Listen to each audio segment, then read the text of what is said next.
সে অনেক পুরনো দিনের কথা। বাগদাদ শহরের গলিগুলোতে ধুলোবালি নরম বাতাসের সাথে উড়ত এবং চারিদিকে ঘরবাড়ির সোনালি রং আর ছাদে সূর্যের আলোর ছাপ দেখা যেত। সেখানে এক ধনী বণিক বাস করতেন, যার নাম ছিল হামিদ শাহ। আল্লাহ তাকে অগুন্তি সম্পদের নেয়ামত দান করেছিলেন।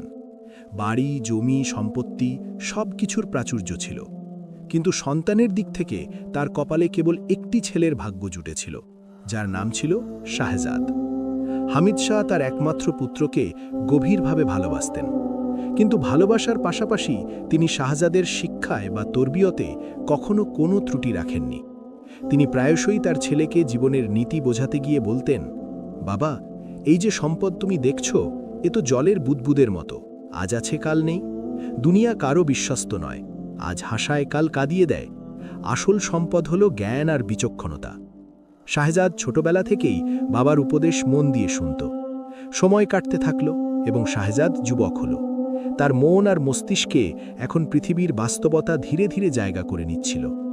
যখন তার বিবাহের সময় এলো, হামিদ শাহ তাকে একান্তে বসালেন। হৃদয়ের গভীর থেকে ছেলেকে উপদেশ দিয়ে বললেন, বাবা, এখন তুমি বিয়ে করতে চলেছ। আমি তোমাকে এমন একটি রহস্য বলবো যা আমার বাবা আমাকে বলেছিলেন। শোনো এবং মনোযোগ দিয়ে শোনো। শাহজাদ সম্পূর্ণ মনোযোগ সহকারে তার পিতার কথা শুনল।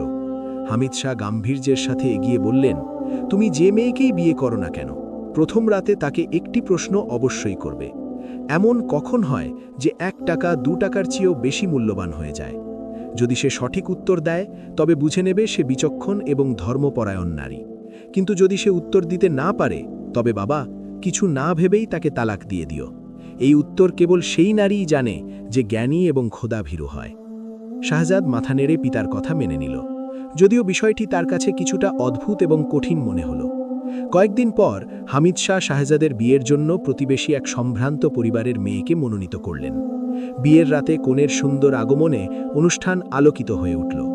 শাহজাদ মনে মনে পিতার উপদেশ স্মরণ করে বিনয়ের সাথে জিজ্ঞাসা করল, একটু বলো তো, এমন কখন হয় যে 1 টাকা 2 টাকার চেয়েও বেশি মূল্যবান হয়ে যায়? মেয়েটি কয়েক মুহূর্তের জন্য চিন্তায় পড়ে গেল। তার চোখে কিছু অস্বস্তি ছিল, কিন্তু সে উত্তর দিতে পারল না। শাহজাদের মনে হতাশার ঢেউ উঠল, কিন্তু সে বাবার উপদেশের অনুযায়ী পরের দিনই তাকে তালাক দিয়ে দিল।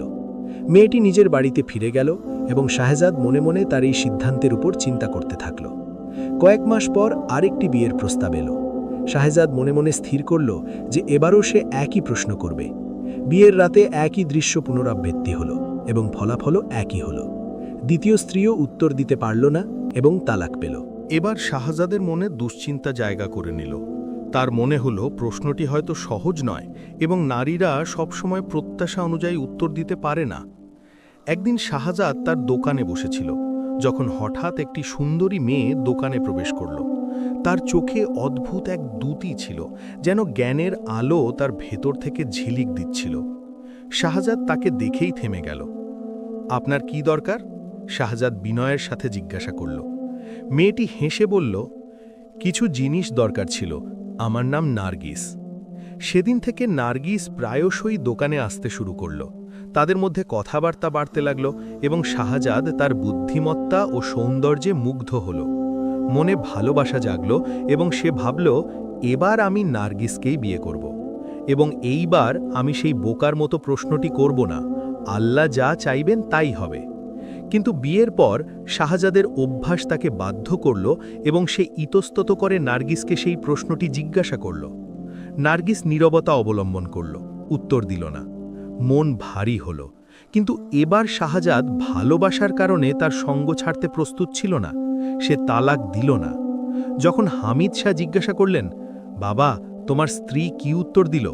তখন শাহজাদ মিথ্যা বলল, আব্বাজান, সে একেবারে সঠিক উত্তর দিয়েছে। হামিদ শাহ খুশি হলেন এবং মনে মনে আল্লাহর শুকরিয়া আদায় করলেন যে তার ছেলের বিয়ে ভালোভাবে সম্পন্ন হয়েছে। কিছুদিন পর একদিন শাহজাদ বাজারে গিয়েছিল। হামিদ শাহ নার্গিসকে ডেকে ঘরের একটি অন্ধকার কোঠায় নিয়ে গেলেন। সেখানে একটি গোপন কুঠুরি ছিল, যেখানে সোনা এবং মূল্যবান হীরায় ভরা একটি গুপ্তধন সুরক্ষিত ছিল। নার্গিসের চোখ চকচক করে উঠল। হামিদ শাহ গাম্ভীর্যের সাথে বললেন, এই গুপ্তধন আমি শাহজাদের জন্য সুরক্ষিত করে রেখেছি, কিন্তু আমার ভয় হয় যে সে এর কদর করবে না।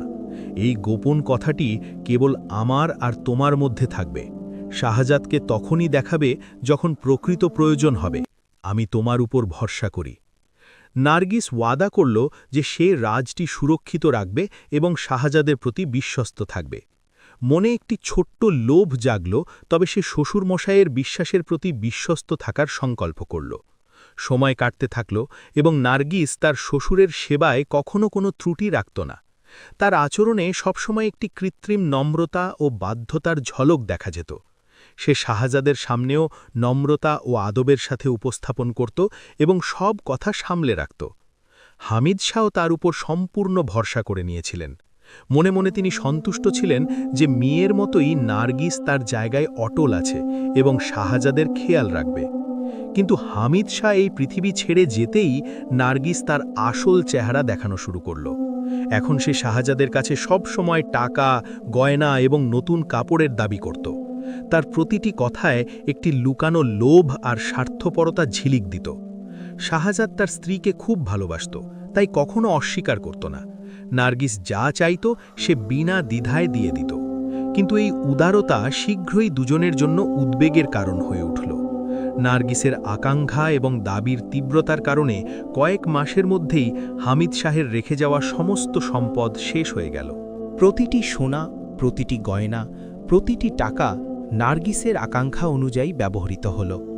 যখন নার্গিস দেখল যে এখন শাহজাদের কাছে আর কিছু বাকি নেই এবং পরিস্থিতি খারাপ হয়ে গেছে, তখন সে গুপ্তধনের রহস্যটি নিজের মনে লুকিয়ে রাখল। সে জানত যে যদি সে এই রহস্য ফাঁস করে দেয় তবে তার উদ্দেশ্য পূরণ হবে না। শাহজাদের ভালোবাসা ও বিশ্বাসের সুযোগ নিয়ে সে স্বার্থপরতার পথ বেছে নিল। শাহজাদের দোকানেও এখন আগের মতো জৌলুস ছিল না। ক্রেতা কমে গেল এবং ব্যবসা পুরোপুরি মন্দা পড়ে গেল। বাধ্য হয়ে সে বাকি থাকা জিনিসপত্র সস্তা দামে বিক্রি করে দিল, যাতে খাওয়া দাওয়া এবং ঘরের দৈনন্দিন খরচের ব্যবস্থা করা যায়। প্রতিটি দিন তার জন্য একটি নতুন পরীক্ষা হয়ে উঠল। অবশেষে দোকান বন্ধ করতে হলো। যখন শাহজাদের কাছে একেবারেই টাকা রইল না, তখন সে বাজারে গিয়ে শ্রমিকদের সাথে দাঁড়িয়ে গেল। মনে এক দুর্বল আশার আলো ছিল যে কোথাও কোনো কাজ যদি মিলে যায়। গতকাল পর্যন্ত আরাম-আয়েশের জীবন কাটানো শাহজাদ আজ নিজেকে মাটিতে পা রেখে কঠোর পরিশ্রম করতে দেখছিল।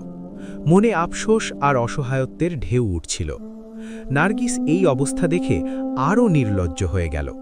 সে একজন কসাইয়ের সাথে সম্পর্ক তৈরি করল যে তাকে মাংস দিত এবং সে শাহজাদের অনুপস্থিতিতে রান্না করে খেত। শাহজাদকে শুধু রুটি আর তেল পেত। নার্গিস শাহজাদ আর তার পিতার সমস্ত কৃতজ্ঞতা একেবারে ভুলে গিয়েছিল, আর তার বিশ্বাসঘাতকতা প্রতি মুহূর্তে স্পষ্ট হচ্ছিল। একদিন এক লোক শাহজাদকে মজুরির জন্য ডাকল। সে কিছু রাজমিস্ত্রির সাথে কাজ করবে। সৌভাগ্যক্রমে এই লোকটি ছিল হামিদ শাহের পুরনো বন্ধু। তিনি শাহজাদকে শুধু কাজই দিলেন না, দ্বিগুণ মজুরিও দিলেন এবং খাবারের জন্যেও আমন্ত্রণ জানালেন। যখন শাহজাদ দস্তরখানে বসল, লোকটি অবাক হয়ে জিজ্ঞাসা করল, আমি তোমার পিতাকে খুব ভালো করে জানতাম, কিন্তু এই বলো তুমি এই মজুরি কেন করছো? এই কাজ তোমার যোগ্য নয়। তোমার পিতা তো তোমার জন্য অনেক সম্পদ রেখে গিয়েছিলেন। শাহজাদ মন খুলে তার পুরো গল্প শোনাল, প্রতিটি দুঃখ আর প্রতিটি ব্যর্থতার কথা উল্লেখ করল। হামিদ শাহের বন্ধু মনোযোগ দিয়ে শুনলেন এবং তারপর মাথা নেড়ে বললেন, শাহজাদ, আমার বিশ্বাস হয় না যে তোমার সম্পদ এত তাড়াতাড়ি শেষ হয়ে গেল। তোমার পিতা তো শহরের সবথেকে ধনী বণিকদের মধ্যে ছিলেন। আমার দৃঢ় বিশ্বাস যে তিনি তোমার থেকে কোনো গুপ্তধন লুকিয়ে রেখেছেন। হয়তো তিনি ভেবেছিলেন যে তুমি তা নষ্ট করে ফেলবে, আর আমার সন্দেহ হয় যে তিনি এই রাজটি তোমার স্ত্রীকে বলে দিয়েছেন। শাহজাদ অবাক হয়ে গেল। তার চোখে প্রশ্ন আর হতাশার মিশ্র অনুভূতি ছিল। তারপর তার মনে পড়ল যে নার্গিস তো সেই প্রশ্নের উত্তর জানতই না। সে মিথ্যা বলে তার পিতাকে সন্তুষ্ট করার চেষ্টা করেছিল, আর পিতার উপদেশকে উপেক্ষা করেছিল। মন কষ্টে ভরে গেল এবং চোখে জল এলো। আমার কি করা উচিত? শাহজাদ বিষণ্ণতার সাথে জিজ্ঞাসা করল। বাবার বন্ধু তাকে একটি কৌশল বললেন, তোমার স্ত্রীর সামনে এমন ভান করো যে তুমি বাবার লুকোনো সম্পদের কিছুই জানো না, নয়তো সে সতর্ক হয়ে যাবে। শাহজাদ বাড়িতে ফিরে এলো এবং নার্গিসকে বলল, শোনো, এখন আমার কাছে আর কিছু নেই। আমাকে এই অট্টালিকাটি বিক্রি করতে হবে এবং একটি ছোট বাড়ি নিতে হবে। তুমি কয়েকদিনের জন্য তোমার মা বাবার বাড়িতে চলে যাও, আমি ততক্ষণ নতুন বাড়ি দেখব। নার্গিসের মুখে হাসি ফুটে উঠল। মনে মনে সে খুশি হল। ভাবছিল, এখন এই অট্টালিকা এবং এতে লুকানো গুপ্তধন সব আমার হবে। সে তাড়াতাড়ি নিজের জিনিসপত্র গুছিয়ে নিল এবং নিজের বাপের বাড়ি চলে গেল। সাজাদ দ্রুত খোঁজ শুরু করল। পুরো অট্টালিকার প্রতিটি কোণ খুঁজল, প্রতিটি দরজা, প্রতিটি ইট, প্রতিটি ছাদের খড়খড়ি। মনে ভাবল, আমি তো সব জায়গায় দেখলাম, কিন্তু গুপ্তধন কোথাও পেলাম না। মনে আশার আলো ম্লান হয়ে গেল এবং সে নীরবে তার ভাগ্যের উপর চিন্তা করতে লাগল। শাহজাদ মনে মনে ভাবল, আমি তো সব জায়গায় দেখেছি, এখন শুধু একটি জায়গা বাকি আছে। এই ভাবতে ভাবতে তার মনে এক অদ্ভুত শান্তি আর আশার ঢেউ জাগল। মনে অতীতের স্মৃতি, পিতার উপদেশ এবং নার্গিসের বিশ্বাসঘাতকতার দুঃখ সব একসাথে ভেসে এলো। অট্টালিকার পুরনো দেওয়াল, সেই সোনালি আলো যা দিনের বেলায় ভেতরে আসত, এবং প্রতিটি কোণ, প্রতিটি ইট তার জন্য আজ একটি ধাঁধা হয়ে গিয়েছিল। শাহজাদ একটি মোমবাতি জ্বালল এবং তার মৃদু আলোয় কুঠুরির দিকে পা বাড়াল। সেখানকার ঠান্ডা বাতাস, স্যাঁতস্যাঁতে দেওয়াল এবং দূর থেকে প্রতিধ্বনিত হওয়া ছোট পাথরের শব্দ এক শিহরণ সৃষ্টি করছিল। অন্ধকারে সে তার হাত দিয়ে প্রতিটি কোণ হাঁটরাতে লাগল।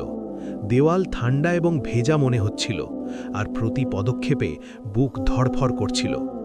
হঠাৎ তার নজর একটি ছোট গর্তের ওপর পড়ল, যেখান থেকে একটি ইঁদুর উঁকি মারছিল। শাহজাদ তার লাঠি দিয়ে সেটাকে ঠেলে দেওয়ার চেষ্টা করল এবং হঠাৎ একটি ইঁট দেওয়াল থেকে খসে পড়ল। ইঁটটি পড়ার সাথে সাথেই এক দুর্দান্ত আলোর ঝলক তার চোখে পড়ল। চোখের সামনে সোনা ও জহরতের চমক তাকে এক মুহূর্তের জন্য প্রায় অন্ধ করে দিল। শাহজাদের চোখে জল এলো। মনে তার পিতার স্মৃতি জেগে উঠল এবং সে নীরবে তার পিতার জন্য দোয়া করল। প্রতিটি জাদুকরী সোনা, প্রতিটি হীরা, প্রতিটি মূল্যবান গয়না এখন তার সামনে ছিল, এবং তার উপলব্ধি হল যে এটি সেই গুপ্তধন যা পিতা ভালোবাসা ও চিন্তা থেকে লুকিয়ে রেখেছিলেন। মনে কৃতজ্ঞতার আর আনন্দের ঢেউ বইল, তবে একই সাথে একটি গম্ভীর চিন্তা তাকে ঘিরে ধরল। শাহজাদ সব গুপ্তধন বের করল এবং তারপর একটি চালাক ধারণা তার মনে এলো। সে গুপ্তধনের জায়গায় উটের গোবর রেখে দিল এবং ইটটি আবার লাগিয়ে দিল। মনে এক প্রতিশোধ এবং পরিকল্পনা চলছিল। সে ভাবল যে নার্গিস এবং তার সাথীদের ধোঁকা দেওয়া দরকার, যাতে সে তার বাস্তবতা সামনে আনতে পারে এবং সে তার কাজের অনুযায়ী শাস্তি পায়। তারপর শাহজাদ সাথে সাথে তার পিতার বন্ধুর কাছে গেল এবং সব কিছু বলল। তিনি হেসে বললেন, যখন তোমার স্ত্রী এই গর্তে হাত দেবে, তখন সে একটি বড়সড় চমক পাবে। শাহজাদের চোখে দৃঢ়তা আর ধৈর্যের ঝলক ছিল এবং মনে শান্তি অনুভব হল যে ইনসাফের সময় কাছে এসেছে। পরের দিন সকালে শাহজাদ একজন দালালকে ডাকল এবং অট্টালিকাটি নিলামে দেওয়ার ঘোষণা করালো। লোকজন জড়ো হল এবং তাদের মধ্যে সেই কসাইও ছিল যে নার্গিসের সাথী হয়ে উঠেছিল। সে বারবার দাম বাড়াতে থাকল। শেষ পর্যন্ত অট্টালিকাটি তারই নামে হয়ে গেল। শাহজাদ টাকা নিয়ে নিল এবং চাবি কসাইকে দিয়ে দিল। বাবার বন্ধু পাশে দাঁড়িয়েছিলেন এবং তিনি শাহজাদের কানে বললেন, এই সেই লোক যে তোমার স্ত্রীর সাথে মিলে তোমার বিরুদ্ধে ষড়যন্ত্র করেছিল। পরের দিন শাহজাদ সরাসরি কাজীর কাছে গেল এবং কোনো দ্বিধা ছাড়াই নার্গিসকে 3 তালাক দিয়ে দিল। যখন সে কাজীর বাড়ি থেকে বাইরে বেরোল, বাবার বন্ধু তাকে নিজের বাড়িতে ডাকলেন এবং বললেন, বাবা, এখন ধৈর্য ধরো, কাল পর্যন্ত অপেক্ষা করো এবং দেখো কি হয়। এই সময়ে কসাই নার্গিসের সাথে কুঠুরিতে নামল। নার্গিস কসাইয়ের দিকে তাকিয়ে বলল, আমি তোমাকে তোমার টাকা ফেরত দিয়ে দেব এবং তুমি এই অট্টালিকাটি আমার কাছে বিক্রি করে দাও, যেমনটা আমরা ঠিক করেছিলাম। সে দেওয়াল থেকে ইট সরালো এবং ভেতরে হাত দিল, কিন্তু তার প্রত্যাশার বিপরীতে সে শুধু উটের গোবর পেল। নার্গিসের মেজাজ চড়ে গেল। সে চিৎকার করে উঠল, শাহজাদ আমাকে ধোঁকা দিয়েছে, আমি তো তাকে বোকা ভাবতাম। কসাই নাকে হাত রাখল, দুর্গন্ধে তার খারাপ অবস্থা। তারপর রাগে এসে নার্গিসকে মারতে শুরু করল। তোর জন্য আমি এই অট্টালিকার দ্বিগুণ দাম দিয়েছি, আমার সব টাকা ডুবে গেল। এই বলে সে তাকে সেখানেই ফেলে রেখে চলে গেল। নার্গিসের রাগ আরও বেড়ে গেল। স্বামী তাকে তালাক দিয়ে দিয়েছে এবং কসাইও তাকে তাড়িয়ে দিয়েছে। সব কিছু শেষ হয়ে গিয়েছিল। সে কাঁদতে কাঁদতে ভাবতে লাগল, আমি নিজের সাথে কি করলাম? আমার জীবন কত ভালো ছিল, কিন্তু লোভ আমাকে অন্ধ করে দিয়েছিল। সারা রাত সে কাঁদতে থাকল, নিজেকে দোষ দিতে থাকল এবং অনুশোচনা তাকে খেয়ে যাচ্ছিল। সকাল হলো এবং শাহজাদ তার পুরনো অট্টালিকার দিকে গেল। দরজা খোলা ছিল। যখন সে কুঠরিতে নামল, তখন দেখল যে নার্গিস সেখানেই মেঝেতে পড়ে আছে খারাপ অবস্থায়। শাহজাদ তার কাছে গেল এবং বলল, যদি তুমি একজন ভালো স্ত্রী হতে, তবে আমি আমার বাবার সম্পদ তোমার সাথে ভাগ করে নিতাম, কিন্তু তুমি লোভী, আর তোমার মধ্যে নেকির কোনো চিহ্ন নেই। পরের দিন কসাই শাহজাদের কাছে এলো এবং মিনতি করল, আমাকে আমার টাকা ফেরত দাও, আর তুমি তোমার অট্টালিকা ফিরিয়ে নাও, আমার এটির প্রয়োজন নেই। শাহজাদ বলল, আমি তোমাকে কেবল অর্ধেক টাকা ফেরত দেব। কসাই ভাবল, অর্ধেক টাকা কিছুই না পাওয়ার চেয়ে ভালো। আমি জালিম ছিলাম। আমাকে কে বলেছিল যে আমি আমার প্রতিবেশীর বিরুদ্ধে ষড়যন্ত্র করি? সে আর তার পিতা আমার প্রতিবেশী ছিলেন। সে টাকা নিল এবং চলে গেল। বেশি সময় কাটেনি যে কসাইয়ের দোকান বন্ধ হয়ে গেল। পাড়ার লোকেরা, যারা আগে তার কাছ থেকে মাংস নিতে আসত, এখন তাকে সম্পূর্ণভাবে উপেক্ষা করতে শুরু করল। তারা জেনে গিয়েছিল যে কসাই কিভাবে নার্গিসের সাথে মিলে শাহজাদের বিরুদ্ধে ষড়যন্ত্র করেছিল, এবং তাদের হৃদয়ে তার জন্য কোনো সম্মান বাকি ছিল না। দোকানের জৌলস শেষ হয়ে গেল। খালি কাউন্টার আর নির্জন গলি প্রতিটি আগত দিনের সাথে তাকে আরও পরাজয়ের অনুভূতি দিচ্ছিল। গ্রাহকদের অনুপস্থিতি তাকে সামাজিক একাকিত্বের দিকে ঠেলে দিল, এবং সে দেখছিল যে কিভাবে লোকেরা তাকে উপেক্ষা করে শাহজাদের সাথে ইনসাফের সম্পর্ক স্থাপন করেছে। নার্গিসের অবস্থাও দিন দিন খারাপ হতে লাগল। এখন সে গলি দিয়ে বেরোলে মাথা ঢেকে যেত, যাতে লোক তাকে নিয়ে কটাক্ষ না করে, এবং শাহজাদের দোকানের সামনে দিয়ে যাওয়াও এড়িয়ে চলত, যাতে সে তাকে না দেখে ফেলে। সে বুঝে গিয়েছিল যে লোভ আর বিশ্বাসঘাতকতার ফল শুধু ক্ষতি আর অপদস্থতা। প্রতিটি মুহূর্ত তার হৃদয়ে অনুশোচনার আর্তনাদ, লজ্জা ও ভয়ের মিশ্র অনুভূতি সৃষ্টি করছিল। শাহজাদ তার দোকান আবার খুলে দিল এবং তার জিনিসপত্র দিয়ে ভরে দিল।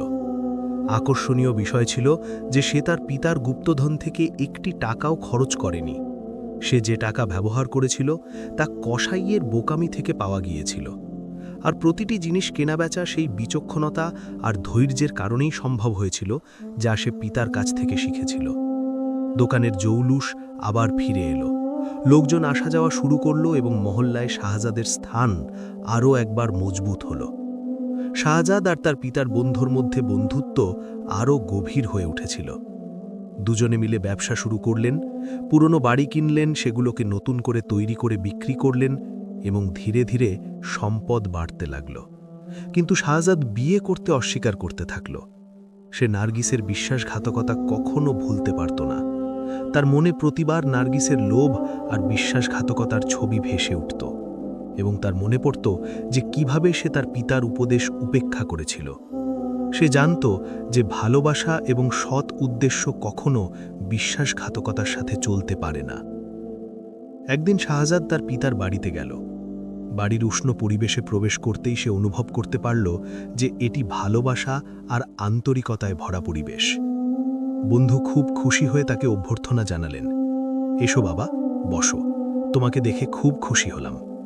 তারপর তিনি নিজের মেয়েকে ডাকলেন, লায়লা, আমাদের জন্য একটু কফি নিয়ে এসো। লায়লা, যে খুব সুন্দরী আর নাজুক মেয়ে ছিল, কফি নিয়ে ভেতরে এলো। শাহজাদকে দেখে এত লজ্জা পেল যে তার হাত থেকে কাপ পড়ে গেল। সে কিছু মুহূর্তের জন্য স্থির হয়ে রইল এবং লজ্জায় তার মুখ লাল হয়ে গেল।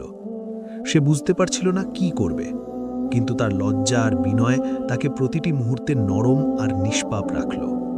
শাহজাদ হেসে বলল, কোনো ব্যাপার না, আমি ধরে নেব যে আমি খেয়ে নিয়েছি। লায়লা একটি হালকা লাজুক হাসির সাথে বাইরে চলে গেল। শাহজাদ অবাক এবং আগ্রহের সাথে জিজ্ঞাসা করল, এ কে? বন্ধু উত্তর দিলেন, এই আমার একমাত্র মেয়ে। ওর মা অনেক আগেই মারা গেছেন। আমি ওকে খুব পরিশ্রম করে মানুষ করেছি এবং ভালো ব্যবহার আর মূল্যবোধ শিখিয়েছি। এটা শুনে শাহজাদের মন খুশি হয়ে গেল। সে অনুভব করল যে লায়লা হয়তো একজন নেক, বুদ্ধিমান এবং শরীফ মহিলা হতে পারে। তবে সে নীরবতা অবলম্বন করল এবং অনুমতি নিয়ে বাড়ি ফিরে গেল। বাড়ি পৌঁছে সে ভাবতে লাগল, লায়লা খুব নেক আর শরীফ মনে হয়, হয়তো আমি তার জন্য প্রস্তাব পাঠাবো। কিন্তু তার মনে আরেকটি প্রশ্ন উঠল, কিন্তু সব নারী কি নার্গিসের মতো হয়? অবশেষে সে সিদ্ধান্ত নিল যে সে লায়লার পরীক্ষা নেবে। প্রস্তাব পাঠানোর আগে সে জানত যে লায়লা প্রতি সকালে বাজারে যায় এবং এই সুযোগ তাকে যাচাই করার জন্য সবচেয়ে ভালো মনে হল। পরের দিন সকালে শাহজাদ একটি মূল্যবান সোনার হার নিল, যাতে হিরে বসানো ছিল। সে রাস্তার ধারে দাঁড়িয়ে গেল যেখান দিয়ে লায়লা যেত। যেই সে লায়লাকে আসতে দেখল, সে হারটি গাছের পেছনে লুকিয়ে ফেলে দিল। লায়লা এলো এবং তার নজর সাথে সাথে হারের উপর পড়ল। সে ঝুঁকে হারটি তুলে নিল। হারের সৌন্দর্য এবং চমক তাকে অবাক করে দিল। সে এদিক ওদিক তাকালো, কিন্তু কাউকে দেখতে পেল না। তারপর সে হার নিয়ে মসজিদের দিকে হেঁটে গেল, মনে একটি সৎ উদ্দেশ্য এবং কৃতজ্ঞতা নিয়ে।